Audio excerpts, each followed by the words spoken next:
हुकूमत ने गजा में जंग बंदी मुआहदे की मंजूरी दे दी। इसराइली वज़ीर आज़म के दफ्तर से जारी बयान के मुताबिक हुकूमत ने तमाम कैदियों की रिहाई के मुआहदे की मंजूरी दे दी है। मुआहदे की मंजूरी के साथ ही जंग बंदी अब मुअस्सर हो गई। इसराइली काबीना के बेशतर वुज़रा ने मुआहदे के हक में वोट दिया।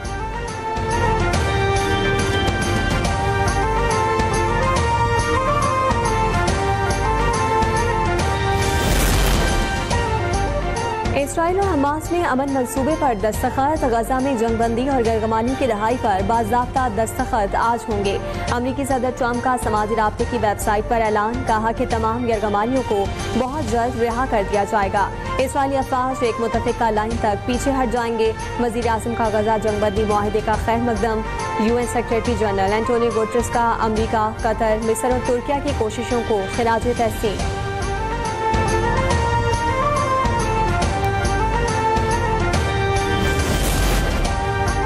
सिक्योरिटी फोर्सेस की बड़ी कामयाबी। औरकजई हमले में मुलविस 30 खवारिज हलाक। Lieutenant colonel Junaid Tariq, major Tayyab Rahat की शहादत का बदला चुका दिया गया। सिक्योरिटी ज़राए के मुताबिक lieutenant colonel Junaid Tariq, major Tayyab Rahat और नौजवानों की शहादत में मुलविस दहशतगर्द मारे गए हैं। सिक्योरिटी ज़राए का कहना है कि दहशतगर्द भारतीय हिमायत याफ्ता थे। सिक्योरिटी फोर्सेस मुल्क भर से दहशतगर्दी के खात्मे के लिए पुरअज़्म हैं।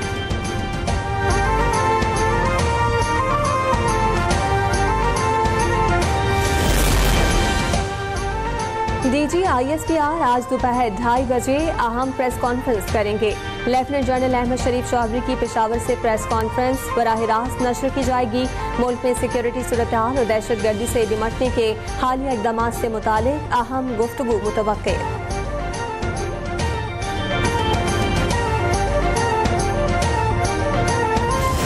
हिंदुस्तान के खिलाफ मार्का हुआ और अल्लाह ताला के फजल करम से अजीम फतह अल्लाह ताला ने पाकिस्तान को अता फरमाई।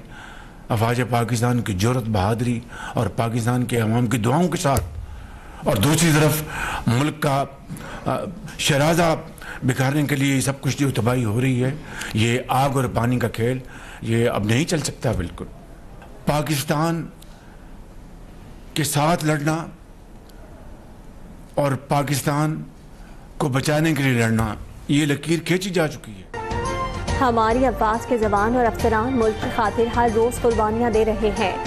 इनफ इज इनफ, अब दहशतगर्दों का सर कुचलना होगा। खवारिज हमसाया मुल्क से आकर यहाँ पर फितना फैलाते हैं। मुल्क में फितना फैलाने की हरगिज इजाजत नहीं दी जाएगी। वज़ीर आज़म शहबाज शरीफ की काबीना इजलास में गुफ्तगू, कहा कि दोस्त नुमा दुश्मन दहशतगर्दों को तहफ़्फ़ुज़ दे और मुल्क के खिलाफ लड़े। दहशतगर्दों को पनाह देने वाले सहूलतकार बराबर के मुजरिम हैं।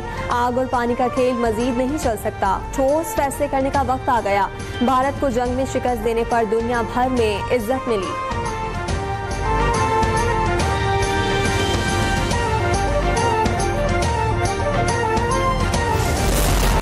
ये है कि नेक्स्ट 1-2 दिन के अंदर जो है एक डेलीगेशन जो है वो काबुल जाए, वहाँ के हुक्मरानों से बात करे कि ये चीज़ जो है ये अब नाकाबिले बर्दाश्त हो गई। हमें यकसू हो के मिनहसुल कौम जो है जवाब देना पड़ेगा इन लोगों को जो उनको पनाहगाहें मुयस्सर करते हैं, चाहे वो हमारी सरजमीन पे हैं या वो अफगानिस्तान की सरजमीन के ऊपर है। मुआक़ा हक में मुसल्लह अफवाज ने अपनी ताकत का लोहा मनवाया। हिंदुस्तान आज भी अपने जख्म चाट रहा है। कोई भी हुकूमत हो, उसको अफवाज पाकिस्तान के साथ खड़ा होना चाहिए। जो पनाहगाहें देंगे उनको भी भुगतना पड़ेगा। वज़ीर दिफा ख्वाजा आसिफ का दो टोक ऐलान, कहा कि 3 नस्लों से रहने वाले अफगानी पाकिस्तान जिंदाबाद का नारा नहीं लगाते। वक्त अफगानिस्तान से बात करे कि एक मामलात नाकाबिले बर्दाश्त हो चुके हैं। इस मामले पर कोई सियासत नहीं कर सकते। आप या उनके साथ हैं या आप पाकिस्तान के साथ।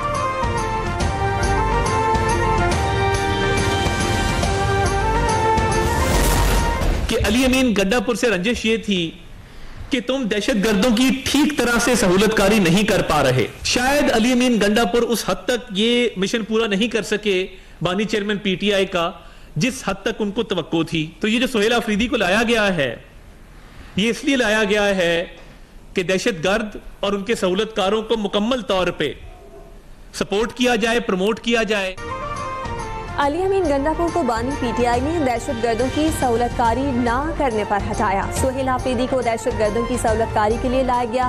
वजीर इत्तलात अता तारड़ की न्यूज़ कॉन्फ्रेंस, कहा कि तहरीक इंसाफ का पूरा इंतशारी टोला दहशतगर्दों का सहूलतकार है। बानी के पुराने बयान देखें तो वो कहते नजर आते हैं कि बड़े अच्छे लोग हैं, इनसे बातचीत करनी चाहिए, इन्हें वापस लाकर बसाना चाहिए। बानी ने अपने दौरे हुकूमत में दहशतगर्दों को लाकर बसाया। आज भी खैबर पख्तूनख्वा की सियासत इसी चीज के गिर्द घूम रही है।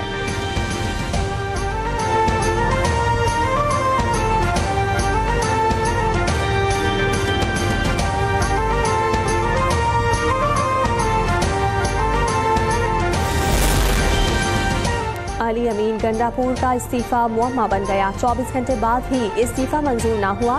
पीटीआई रहनुमा शेख वकास अकरम कहते हैं गवर्नर के एमएसए कोऑर्डिनेशन के बाद बुध की रात गवर्नर हाउस स्टाफ ने इस्तीफा वसूल किया। गवर्नर फैसल करीम कुंडी का कहना है कि वज़ीर आला का ऑफिशियली कोई इस्तीफा मौसूल नहीं हुआ, आएगा तो कानून के मुताबिक कार्रवाई करूंगा। मिलिट्री सेक्रेटरी को इस्तीफा मौसूल होना फेक न्यूज़ है।